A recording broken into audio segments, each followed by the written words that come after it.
I think you probably have gone through everything that I probably would have talked about. So there's no need for me to try to lecture you on everything you probably have learned in the last 3 weeks.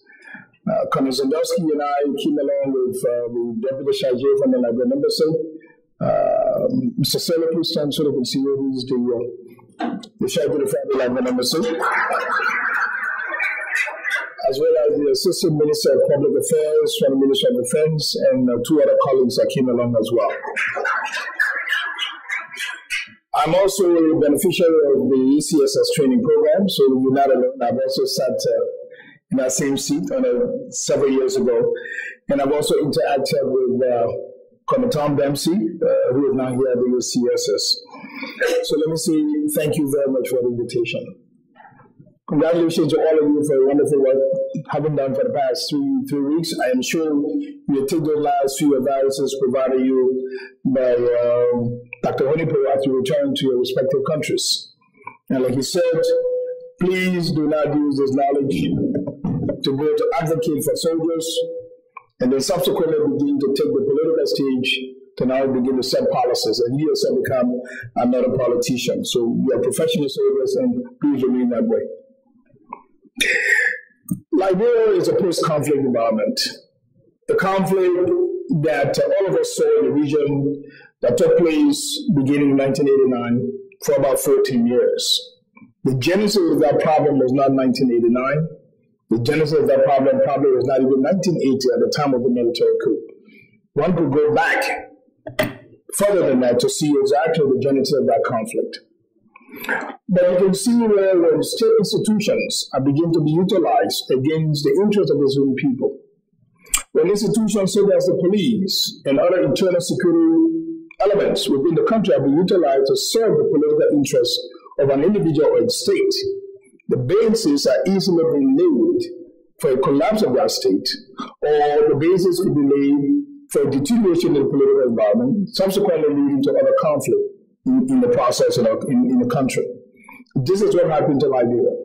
We were in a state in which all of our security institutions and military institutions lost the confidence of the local population because the line was not very clear for them as to where the interests they were serving, whether it's the political interests of the politicians or whether it was the interests of the people whom they took on oath to serve. Eventually what happened is that the people lost confidence in those security and military institutions, and therefore when civil strife undertook, they did not get the support of the population. And once you lose support of the population, the likelihood of you surviving politically or even within the military become very, very, very slim. Going to the category of the failed state, therefore, and revising from that point require a change in the hypothesis. So that led to security sector reform, which is very broadly, as Dr. Honipo have already lectured you. In the case of Liberia, we have 2 basic questions. Do we start from the bottom, or do we keep some people in the organization? One of them called a process of lustration. Lustration is where you leave the organization that is. You take a few individuals, keep them out, and bring a new person and mix them with the old. It happened in Sierra Leone. It also happened in Liberia with the Liberian National Police. It also happened with other security elements within the country. Whereas in the military, we decided to go through an empirical vetting process for everyone in the military. Meaning we set new standards, new objective, new training paradigm that everyone had to be vetted. Everyone from the private to the general. If you do not meet the vetting process, you were kicked out of the military. And that is exactly what happened, that everyone in the military literally were paid a sovereign speed and were told to go. If you wanted to come back, you come back through the vetting process. As a matter of fact, many persons are already at the age of retirement. Many persons are already served 20, 25, 30 years or even more. Many of them have been caught up in age. So for both time in grade and time in service, they have already met those requirements. So it made it much easier. Secondly, given the nature of the Liberian conflict, how would you evaluate the action of a soldier during the conflict? How do you distinguish the action of that individual soldier during the conflict other than going through a vetting process? So Liberia chose the path of going through an empirical vetting process, a process that had to be tested. But that vetting process did not have a judicial end state. Meaning, if we collected information about a general or an individual soldier of his action in a conflict, that information will not be utilized to prosecute the person. As a result, people are more willing to give us information as to who were the good people and who were the bad people. Because the fact that people now knew that the information provided would not lead to prosecution, people are more than willing to go through the process to explain and state exactly who were the good people. In short, a new military was born, a very small size. They went through a vetting process. Everyone went through a vetting process. Everyone had to pass the vetting process, but that didn't qualify you. You have to then come to what we call an order of merit list. The order of merit list determined the top of the cream. Those were the only ones that was going to be brought into the military. So for class 1, for an example, if we needed 105 persons for class 1, there could have been 300 persons that probably passed the entire vetting process. But on the order of merit list is only the top 105 persons that will be selected.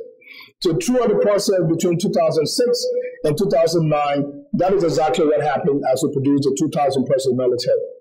On the other hand, with the Liberian National Police, you can see where that empirical vetting process did not take place. They still kept some of the old police element and brought in some new police element and try to mix the two of them.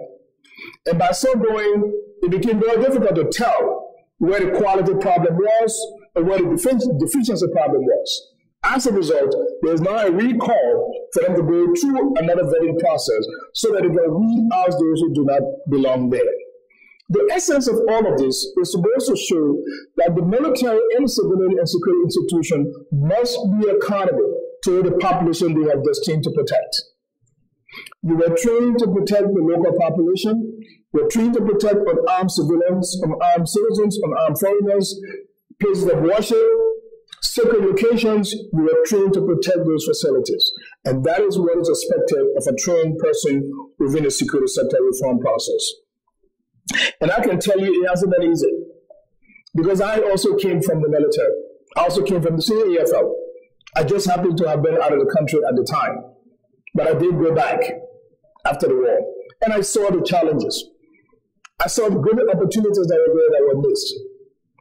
So what I did was I began to write some research papers in the by the early 2000s when I was working for the UN. I took my time and I began to write about the EFL. What were the problems they were facing? What were the challenges they were facing? What were the opportunities that were missed? And I wrote a paper that suggested a path for the restructuring of the armed forces of Liberia. I did not know I was going to become Minister of Defense. I was in Tanzania at the time. And in December 2005, we were in South Africa attending a Trainers of Trainers program, and I announced my resignation from the UN that I was going to be returning to Liberia. I was taking a risk, going to an environment that I had left for a little over 7 years. But I thought it was very important that we return to our country to help in the reconstruction of our country. I remember my Canadian boss, Mr. John Hendra, asked me and said, Samukai, do you know the president-elect? And I said, yes, everybody knows the president-elect. She's a well-known person. He said, no, I mean, do you know her personally? I said, no. Have you spoken to the president-elect? I said, no. He said, but you're resigning. I said, well, you know, I always wanted to go back home. And he stood up and he shook my hand and he said, I have a good deal of respect for you. But it was a tough decision, and I went back home. And as it turned out to be, I was appointed Minister of Defense when the president was forming her government. Now here I was, the guy who was sitting in the background criticizing everyone and writing all of these very critical people, now given the task and responsibility to lead. What could I bring on the table as a leader? In the first place, did I consider myself as a leader? And like Professor Levinsky at Harvard University would say, you're really not a leader. You are exercising the traits of a leadership. You're exercising leadership traits. Because one, you are granted a legal authority over certain people, over certain functions, over certain activities. So because of that, people accept what you say and people try to follow your orders. So we are exercising certain basic traits. We are exercising a sense of responsibility and integrity that we bring to the institution to enable people to follow. So if you want to consider yourself a leader in that perspective, you have to bring those traits to the table to make sure that you're properly respected, the decisions you make are actually fair, and they are legally binding. So it was very important for me to go to that table as the Minister of Defense, to bring a new dimension to the table, a new enthusiasm in spite of the challenges that were there. So that my words have to be taken exactly as it is with integrity. So that my actions have to demonstrate responsibility even while at work and away from work. You cannot be socially irresponsible if you want to be considered someone exercising leadership positions, because those things will follow you. You cannot be exercising a reform process when in fact you yourself are influencing the whole process. That is really not a reform process. You must demonstrate a level of integrity to allow the process to take its course in a way that the end result can be properly respected. So you, as senior officers from the various military that you have come, you have been trusted with an enormous responsibility. I am sure many of you have been command in many different positions, many different assignments, both at the company, battalion, or brigade level, or even at the higher headquarters level. It is expected of you and I that when we go back, we will exercise good leadership. Not try to impose, but rather exercise leadership. Because one, that position is taken away from you. One, that authority is taken away from you. One, those whom you are leading chooses not to follow you. You cannot call yourself a leader. So you must keep that in the back of your mind, that there are traits that make you a very good leader. And let me tell you one thing. When I was doing the security sector reform process, a very good friend of mine, who all of us graduated from the university, joined the military together. When I returned, I made him my special assistant. He was invited by the ACSS here to attend one of these programs. He came and attended the program and was very successful. When he returned, because he was one of the very few, the intention was to now bring him into the military. But the military at the time and today was going through an empirical vetting process, regardless of who he was. He was my best friend, he was my buddy, and we knew each other for many, many, many years. And he went through the vetting process, and guess what happened? He did not pass. And everybody thought that because I was the minister, and because they were my friend, I would have said, give him a waiver. But ACSS will start the condemnations right there, will tell you the fact. I called into my office and told him, Freddie, you did not pass the vetting process. I told him not only that he could not go to the military, but also he had to resign as being my special assistant. It was a tough decision, but it had to be made. It had to be made for the common good of the institution, and it has to be made as a leader setting the best example. If you, as a senior officer back in the military, do not connect with the people at the bottom, if there is a disconnect, the likelihood is that you may fall victim to that disconnection. We have seen it many times. We have seen it in Sierra Leone, we've seen it in Nigeria, we've seen it in Gambia, and we've seen it quite recently in one of our neighboring countries out there in the West. Let us not lose touch if that would affect the people at the bottom that we're leading. Let us make sure that it's serious to be a part of them. And want to do the event to respect our decisions and take our opinion very seriously. Finally, let me say to you that the friendship that you are developing today should lead you many, many years. Be able to pick up the phone and call your colleagues and compare notes and exchange notes. I do the same thing with my counterparts in Sierra Leone. I do the same thing with my counterparts in Nigeria, my counterparts in Ghana, my counterparts in La Côte d'Ivoire. You should be able to do the same thing. You've got classes and course mates you've done courses with. This is what is expected of us as African leaders, future African leaders, future African commanders, for us to network among ourselves, exchange ideas, talk about the challenges you're facing and the opportunities that are there that you can take on.